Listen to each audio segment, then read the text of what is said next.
Hi there, have you ever tried stamping on a book page? It really gives a neat and unusual effect, something to add to your card making arsenal, and today I'm going to show you how to do just that using some gorgeous stamps. So I've got all my bits and pieces together. I've got my ribbons, I've got my cardstock, and I've got my book pages, and I'm ready to start.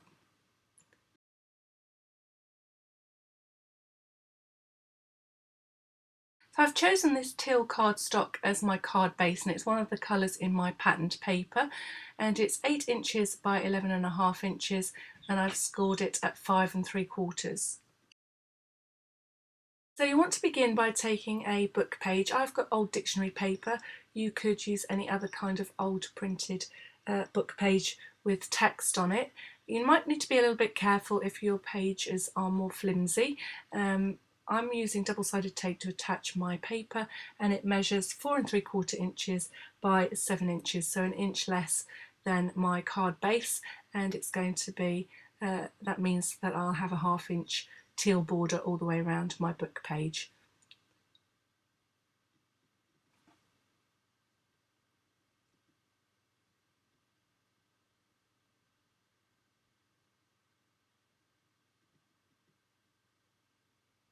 And then attach that centrally to the inside of the card.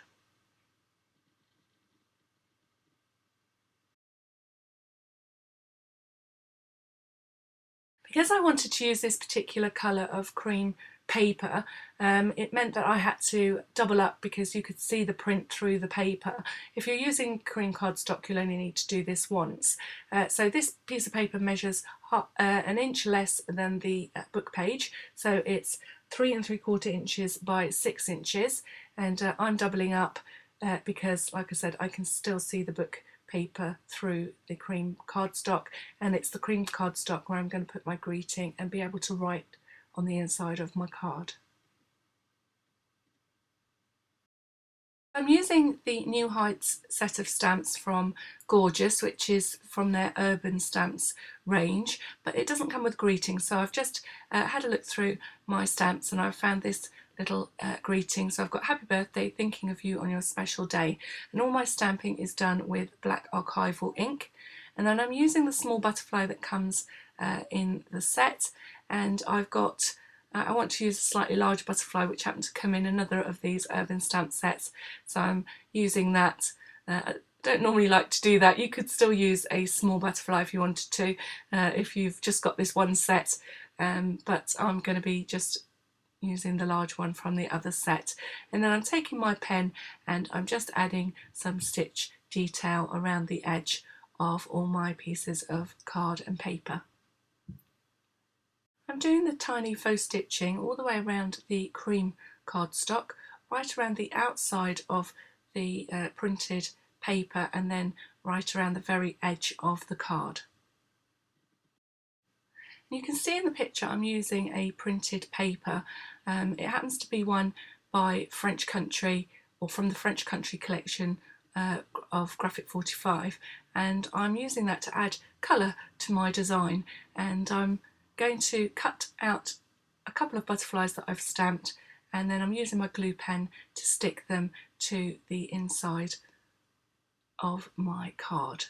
So I'm just lining them up over the butterflies that I've already stamped. That way I get the little antenna in place, and using the pattern paper means I get a little bit of extra colour on my design.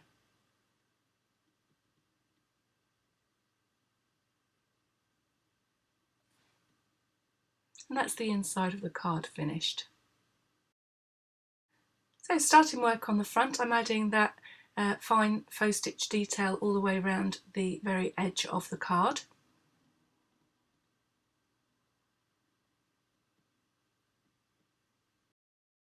So I use this book plate stamp that comes in the set to stamp once onto cream cardstock, and I'm cutting out the central panel of the book plate, and then onto the teal cardstock where I'm cutting right around the outside edge of the book plate.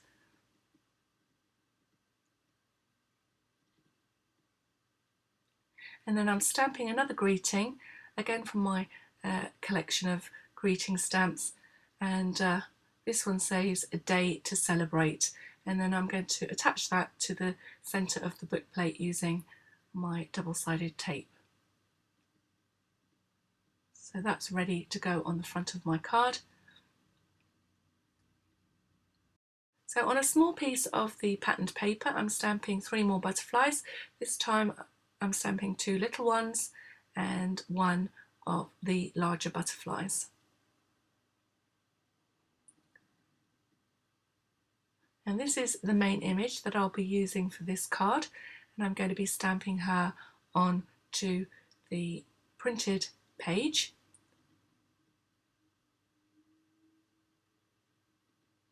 Again, I'm using black archival ink.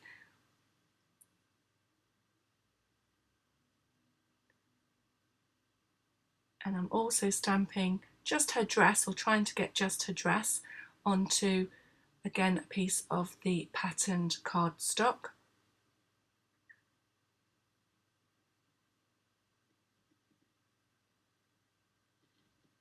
I know you can't really see that very well on camera because of the patterned paper, but I've just tried to catch the whole outline of her dress, and I'm going to be cutting that out to a paper piece on top of the main image.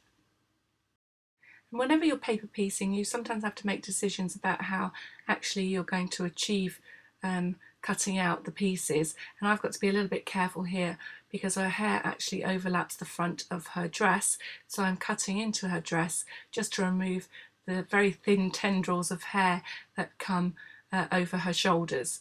So a little bit of fussy cutting there, and I'm going to also cut out my butterflies.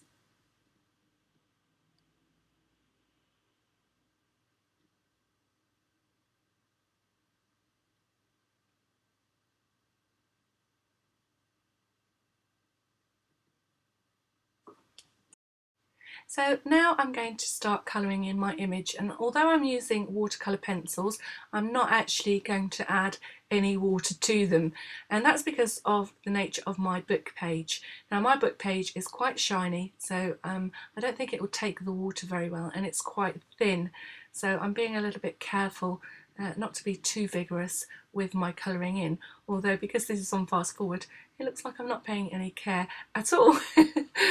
So I'm starting out with the black, and I've left a highlight around the fringe. I've sort of tried to curve it slightly so that it just lends a little bit of shape to the actual head of the little girl.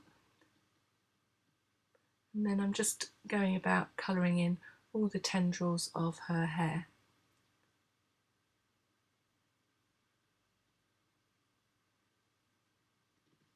And as you begin to colour, it's quite nice because it just makes your image pop from your page. So where your colours are darker, you're not going to be able to see the print as much, but on other places you're going to be able to see the print in more detail, and it's always nice to leave some of the print showing. So on her stockings I'm just doing alternate black stripes, and I'm also putting some stripes into her petticoat. They're not actually on the stamp, but I thought it went quite well with the stripy stockings. And obviously on her skin you're going to be able to see a bit more of the book print coming through. I'm just using a flesh coloured pencil.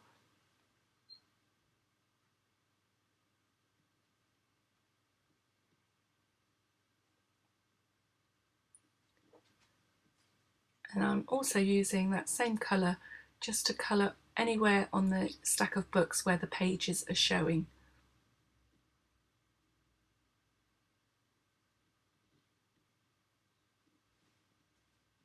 I'm just giving her slightly rosy cheeks.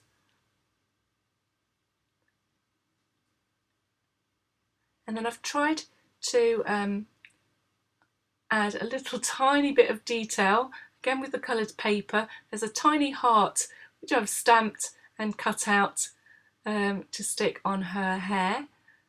So that's the same patterned paper as her dress. And then I'm colouring in her stockings to match her dress, and it's a sort of a burnt orange colour.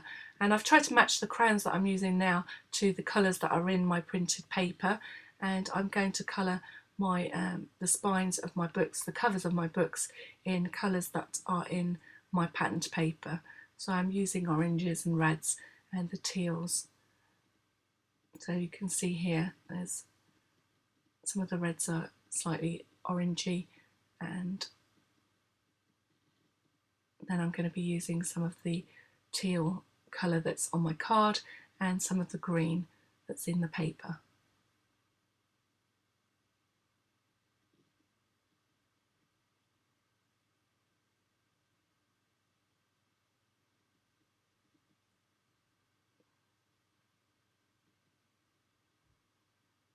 So it's always nice when you've got pattern papers and you're colouring in, if you do pick your colours to coordinate with the pattern papers that you're using to finish off your card.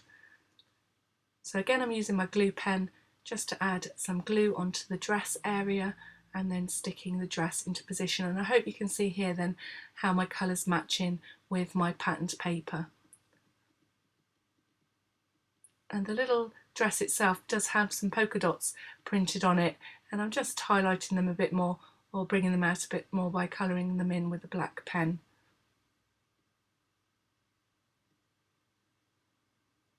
Actually, it's quite difficult to find them against the patterned paper.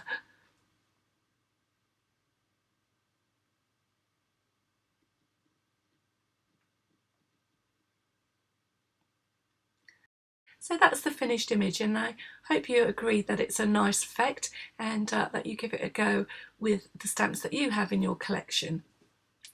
Now, I'm pretty sure that I've showed you this paper saving technique before, and it's either paper saving or in this case paper stretching, because I didn't have enough of my patterned paper in order to cut a mount, and the mount would be about 4 3/4 inches by 7 inches, but I didn't have enough of this French country paper to do that. So I'm going to show you another way of creating a frame around your book page image, and I've cut some strips of paper that measure or that are a 1/2 inch wide, and then I'm going to use some double-sided tape to attach them to the actual book page to create a frame.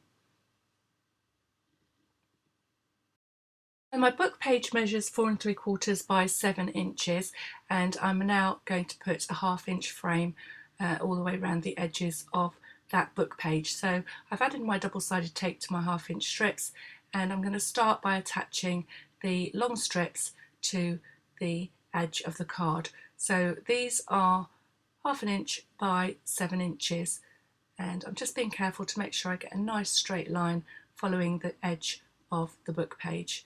And I've cut them a little bit longer, and I'm just going to trim them to length. And then I'm going to go to the opposite corner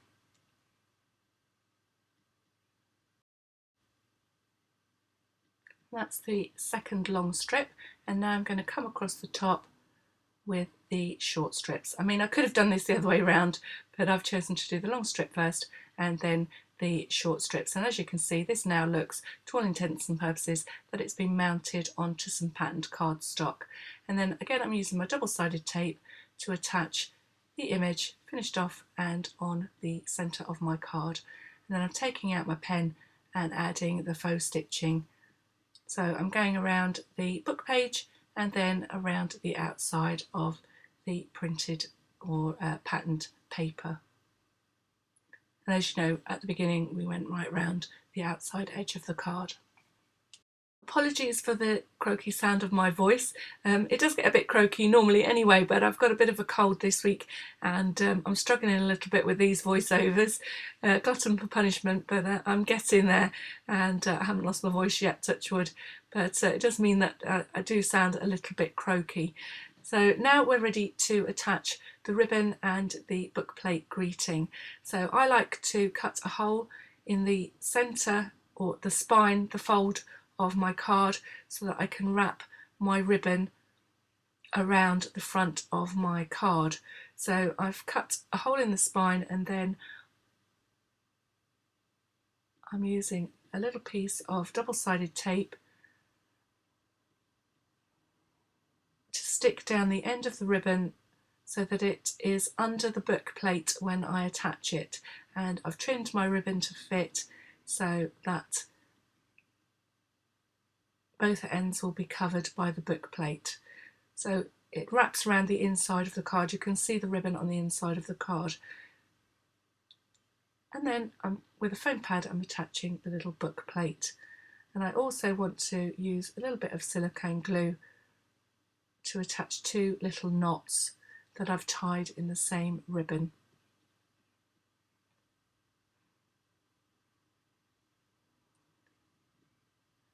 And then last but not least, I'm using the same silicone glue just to attach a couple of little butterflies. And as you can see, I have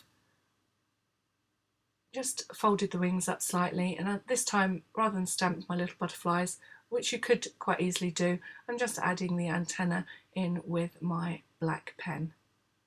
I really hope that you like this tutorial and you'll give stamping on old book pages a go. Don't forget, don't use precious books to do this. There's definitely lots of old books out there, sort of damaged books that you can use, and I know that you're going to have lots of fun with this technique.